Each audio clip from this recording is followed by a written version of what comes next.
Are you listening? All right, next up, we have a very special guest. We are joined by none other than one of the developers working on the upcoming game Death Carnival, Herbert Young from Furyion Games. Herbert, thank you so much for being here. It's awesome to be here. Brian, I love your show. I love the content that you have.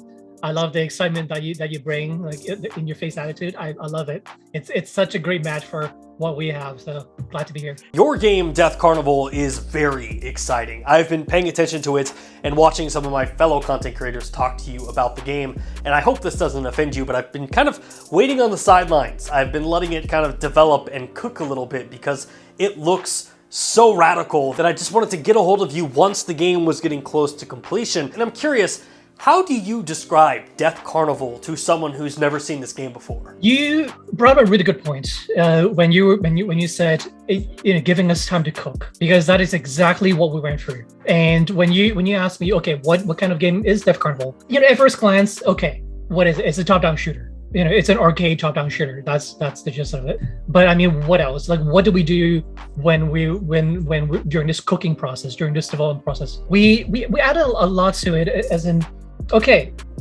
we started with the top-down format, the camera format, because it was easy for people to play. It was easy for people to pick up and to spectate, to observe, because we didn't want to create a game that was very difficult to play in terms of just sitting down, grabbing your controller, grabbing your mouse keyboard, and be able to immediately play. We wanted a game that was easy to play, but at the same time, it involved a lot of cross gameplay from a lot of different genres. For example, when you think of fast action gameplay, you would think of like Marvel vs. Capcom, Street Fighter, Super Smash, right? You think of all those kind of games for the fastest kind of gameplay. So we have a lot of that fast-paced gameplay. On top of that, first-person shooters, where you have the environment where you can crouch behind, that you can dodge behind, that you can go up and down vertical, a lot of vertical aspects, go in, hide behind buildings. We have all of that. So we took a few different genres of all the things I mentioned, plus this arcade simplicity of games like Smash TV, Contra, Metal Slug. We took all that and combine it together into Death Carnival. So it's really hard to describe exactly what it is. It's something that we took a lot of our time to cook up, and it's something to be experienced. You mentioned time. How long have you actually been working on this game for? So we went through a lot of different prototypes where we tested different games. We actually started with a fantasy game format. We actually eventually had a prototype where it was more of a sci-fi setting. We went through a lot of different prototypes where we prototyped a game in the beginning that was more like a giant rave party with music, and it was nuts. So we went through a lot of different prototypes, years. We spent years doing prototypes. Eventually, in 2019, around there, when we really started sitting down and creating what you now know as Death Carnival. I believe you guys were part of the Stadia Makers program, correct? Yeah, we were invited as the first round of the Stadia Makers program, and we were connected for Unity. We have always had a really good long-term relationship with Unity. They've been such a huge help to us. Like whenever we talked about new technologies that we were interested in, we did a program with Unity where we were able to do a lot of permutation in terms of the weapons and the weapon modules and how we combine different weapons into new weapons. We did a whole program with them with that, and it was really fun. It's funny because I've got a little experience in game development. Like, I made a game on Crata, and I don't technically consider that game development because, like, I made it in the matter of a weekend, and you're talking about a game that takes the matter of years. Those are just two different things. But from someone who knows absolutely nothing other than that in game development, what's the difference between Unity and maybe the Unreal Engine? Unity is really good for indie studios because there you have such a wide community. Like, Unity is massive, right? In terms of the community size, the type of assets that you have available from the asset store. I mean, the asset store from Unity is probably one of the biggest advantage game developers have these days. You can just jump on. You can download all these templates, and you can download all these projects, all these art assets. And when you were saying a week, you can use the Unity asset store and get up and running within a week. That's not the problem. Prototypes, it's pretty quick. It's the polished part of it. It's to getting to that perfect feel. That is what takes a long time. Whereas the Unreal Engine has just less of a community, or it just feels less indie. I mean, what's the difference there? I think Unreal, they started from a different area. Like they were always more AAA, and more of it for the movie industry. I think with their new technology, I mean, there's definitely a threat to Unity, right? Like it's obvious with their new technology, with Lumen, with their 9A technology.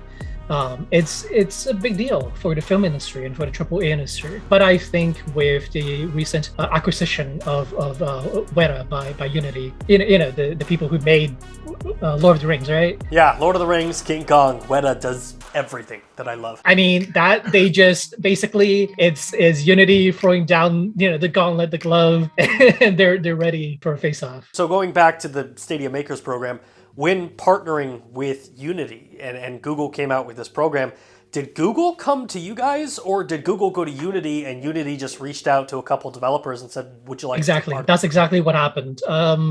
I know they did several phases of the Stadia Makers program. We were in the first phase. I think they picked like 3 studios for the first phase, and then after that they opened it up to a bunch more to introduce more and more titles to the platform. But basically, exactly as you said. And obviously, for the people watching and listening to this who may not know, the Stadia Makers program gives you some extra funding and a dev kit, correct? That is exactly right. They it's those two things. They give us some resource support, but I think most of all they have really good technical support, because I mean it's Google. They're one of the largest corporations in the world, but their main thing is their support system is so good. Like you send an email to them and it just automatically gets like connected to like all these people, like engineers, like account executives, and they're like, okay, what can we do to help you? Do you need like several, engineers that cost us, like millions of dollars? Sure, here you go. Because they have the staff, they have the people. Interesting. Now, are the people that you're communicating with inside of Google, are those Stadia employees, or is it just generic Google employees? No, they actually have a dedicated Stadia department.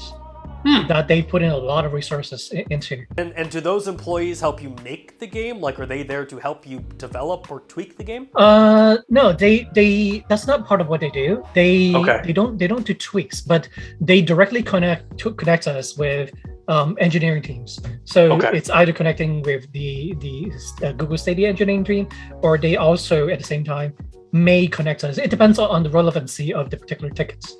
May connect us with the Unity side engineering team. But I mean, there's a lot of people involved in the whole show. Now, you already mentioned as part of the Stadia Makers program that Stadia sent you out a dev kit.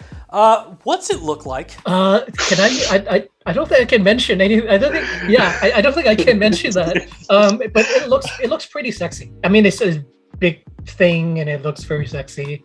And it's really fast. Like the hardware in there, it's like, wow, like people actually can afford this kind of hardware. Yeah, as a fan of Stadia, there's 2 things that I've constantly got my eyes out for. One is a clear Stadia controller that they gave out to the initial employees. And then number 2 is the Stadia dev kit. And I've still never seen what a Stadia dev kit looks like. So maybe one day there'll be an image that leaks online about it. I'm surprised there hasn't been any leak though. I mean, good on us developers. Or good on Google, who owns like the world's largest image repository. So maybe like an image pops up and they just completely shut it down. Now, going back to the game Death Carnival, we've talked about some of the inspirations and it looks just awesome. And one of the things that I read online was that there's a single player campaign mode and then there's like a competitive online mode. As someone who's, eat, sleep, breathe, and just lived this game for the last couple years, what is your favorite mode inside the game? I think both of them, and for different reasons. So for the story campaign, I think it's about what the core vibe of the game is about, and what the core emotional aspects of the game is about. The story campaign represents something that is near and dear to my heart and the team's heart, because it's about sometimes not being in a good situation but overcoming near impossible odds to win the day, to survive and to win.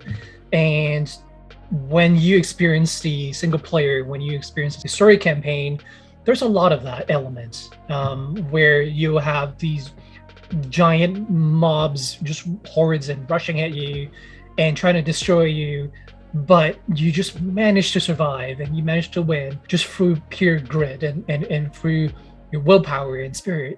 There's a lot of anime that's kind of like that, right? Like you survive and you just tough it out and you survive and win the day. And we have a lot of that kind of vibe in Death Carnival. From a gameplay perspective, is it twin stick? Is it trigger happy? I mean, how do we shoot guns? How do we actually play? So the controls scheme was something that we were extremely careful about, because we really labeled it as an arcade top-down shooter. For very specific reasons, because we didn't really want to add so many controls where it was difficult to master, difficult to learn within the first session, or even for the first 30 seconds. We wanted something that was simple. Twin stick, so left stick you use it to move your character, and right stick you shoot. And then you can use your sword, you can dashes, and through a combination of that you can do other things. But it's at its core of it, it's really just two sticks. And in mouse keyboard, you can also do that. WASD, right mouse button, left mouse button. It's fairly easy. Now, I noticed on your guys' website, you also mentioned that there's going to be some streamer-specific tools or content creation style modes. Can you touch on that at all right now, or is that still in development? That's still in development, but that is going to be a major part of Death Carnival. Because Death Carnival itself, it's the premise of it, the story of it is about a death game show at its core. And so we're not using that just as a theme, but we're actually fully integrating that into what we do with the content creators, the streamers, that kind of aspect. So in the very beginning, we implemented what may be common in other games, such as you type in chats on Twitch or YouTube, and it detects it and it spawns some stuff. I mean, that's pretty easy stuff. So we didn't want to just do that. We wanted to integrate a much more Hunger Games kind of approach, where it's a lot more impact onto what the content creator is doing, what the streamer is doing, and at the same time, we actually want to make it viable to stream Death Carnival for content creators. Because one thing is, like, I have a lot of friends who are small streamers, medium streamers, and it's tough. It's really tough to survive as a content creator, as a streamer. Like it's near impossible these days, right? There's so much competition and revenue. You have to fight over the revenue, right? Some people, like you guys, do better than others, but it's still hard. It's still hard. So we're out to make it possible and to make it much easier to sustain Death Carnival streaming. We're talking about content creation and streaming, and that's kind of become such a viable success opportunity for indie developers and developers in general. Is if you get your game in front of the right people, it's going to blow up. I think prime examples of that are like Among Us, Fortnite's a prime example of that. Just games that streaming communities have embraced and they've become huge. And then on the flip side, you hear stories of larger developers like EA dropping $1 million per streamer just to get them to play the game. From someone who's kind of more on the indie spectrum of game development, how do you guys approach that type of environment? Do you hope that, it catches on, or are there things that you guys are planning to kind of maybe encourage a viral launch if possible? So we certainly do not have the budget of large companies like EA, right? Like we don't. And so we just need to make it fun. Like we need to make the game fun, but most of all, we need to make sure that it's worthwhile content. Like it just needs to be good content. Like is it content that you want to show, like people want to watch? Is it content that content creators want to create? Like, is it just fun content? Is your community having a good time? Because I'm on YouTube, I'm on Twitch constantly during the day. Like, I always have tabs open, like multiple tabs open at any point, and that's what you need. Like, it just needs to be good content. And I think when you pay people $1 million, you don't need to care if it's good content as much.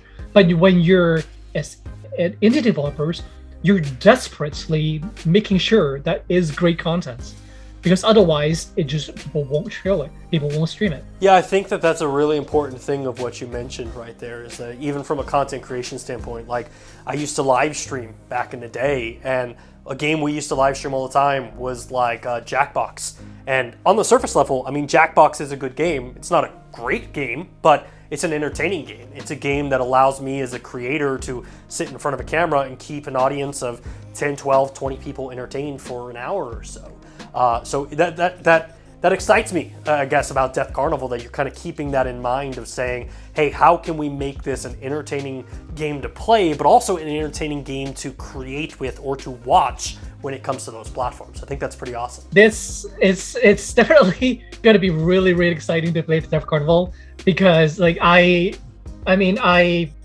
part of why I actually got into making games was because of two things. Three things. Actually, try to keep this short. So the first thing is, way back in school, in computer science class, like after I finished assignments, I would just make games. Like I would just make these mini games and for classmates to play, and even though the subject was not about making games, and that was fun for me. And of course, I mentioned, this is about creating a really unique experience in terms of gameplay, right? It's about creating an experience where you overcome near impossible odds, because it's parallel to our experience as indie developers. It's not easy for indie developers to survive. Every year I can't imagine how many indie studios start and die per year. Must be countless. Must be like, probably exactly like how small businesses in the world start up and die. So it's very hard for indie developers. But we started to do something. We started to create that exact experience, and we also set out to create an exact experience where back in the day I played a lot of games. And I played so much games that when I played competitively, I get into this zone, this kind of like athlete's zone, where you just have complete focus, nothing else matters, and you become good, and you play through instinct. You play completely through instinct, and you don't think about what to do next. You just know what to do next. You know when to dodge, you know when to shoot, you know when to jump. We wanted to marry that experience with arcade easy controls. We wanted casual players to be able to use arcade controls, but experience what it feels like to be a hardcore 16 hours a day gamer, without spending 16 hours a day, spending 16 hours a day. We wanted them to experience the hardcoreness of gaming, the true hardcore aspect of gaming, within 30 minutes of playing the game. And I feel that we've done exactly that. And that is exactly why we focused so much time on development. Do you foresee a competitive scene potentially starting with Death Carnival after launch? Definitely. We planned this title to be a 10-year, 20-year title. Oh, wow. All the things we're doing is just the beginning. It's just the foundation of what we're doing. We have our roadmap is massive. Like everything that we've talked about on interviews, that we've talked about, that we've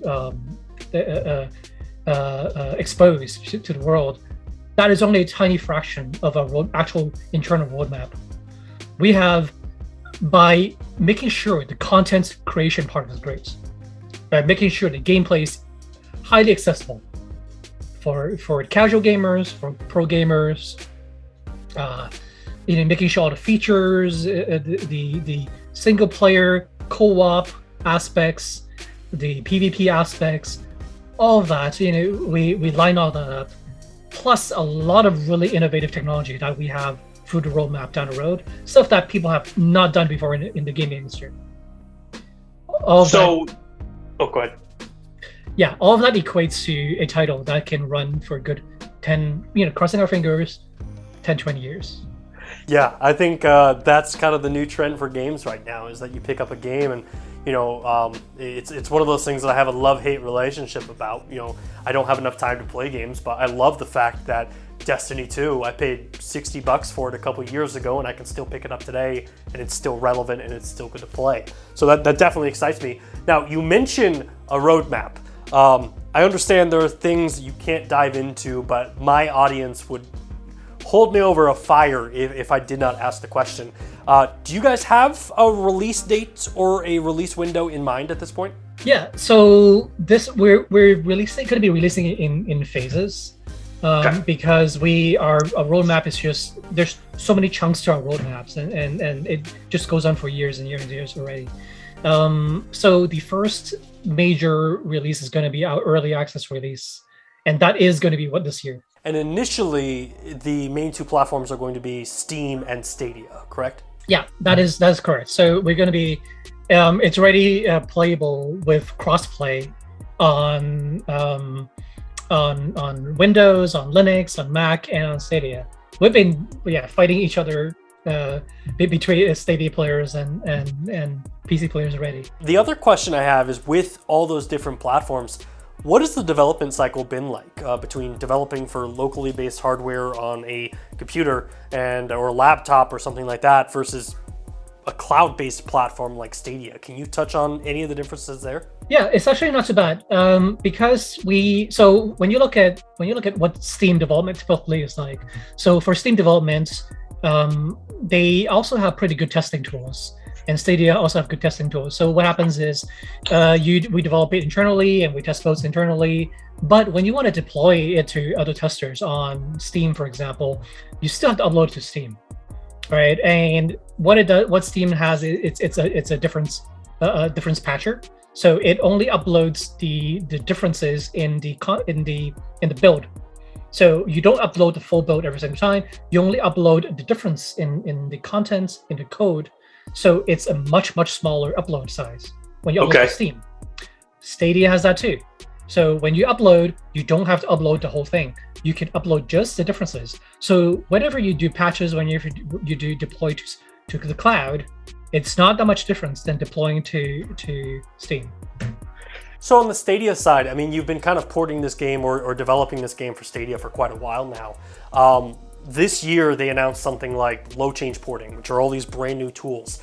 Does that alter your development process at all? Or are you pretty much just, hey, we've already done this? Or do they ask you, hey, can you do it this way? Have they altered anything on that end? I think when we were starting, like that was when Stadia was, that was pretty early on. So now it's just getting easier and easier to do porting. To stay the functions that Stadia have, the interfaces that developers have access to for Stadia, it's just much easier now. Like it's just in general easier and easier. So the new guys have it easier than than us before. Now, obviously, you've got your hands full with everything going on with the game development and trying to get it to launch a little later this year. What have you been playing? What games do you play in your free time? Do you watch any movies on your free time? What are you up to?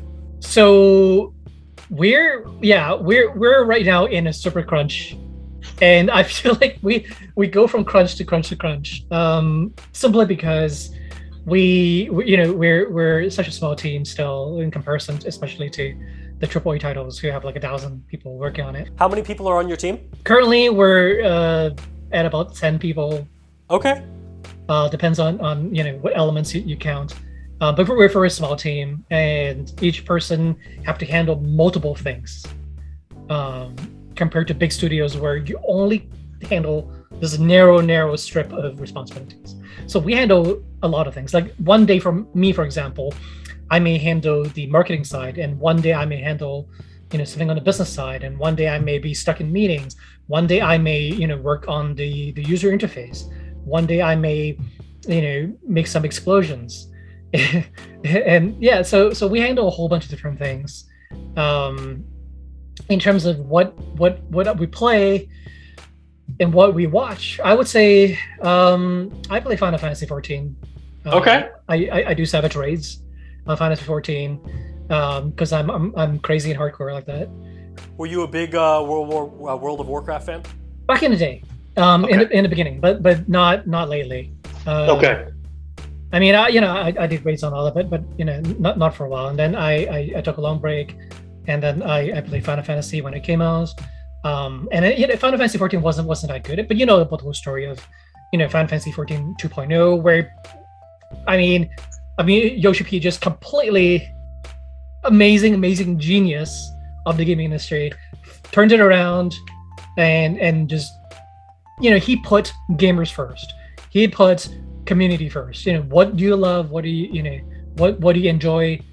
Focus on that, and he made an amazing game. Well, I guess in closing, man, I really appreciate you coming on the show. It means a lot. I know you guys are hyper busy over there, and I wish you and your entire team, every single one of them, the best of luck as you guys continue on development, because I know, just like the rest of my community, we cannot wait to see this game launch. So if somebody watching this wants to find out more about Death Carnival, where should they go? They can go on the website deathcarnival.com, but mostly they can find us hanging out on discord.gg/DC.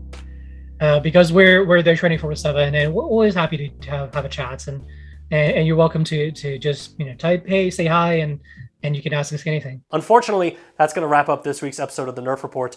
Until next time, my name is Bryant. This obviously is one of the best gaming news shows on the internet, and until next time, I will see you in the next video. Thanks for watching. Hey, thanks again for checking out our channel. If you like what you saw and you want to see more content just like it, which who wouldn't, hit the subscribe button right there. And while you're down there, hit the like button. Maybe even consider becoming a Nerf Report best friend, just like the people listed down below did. In fact, don't you want to see your name there? I know I do.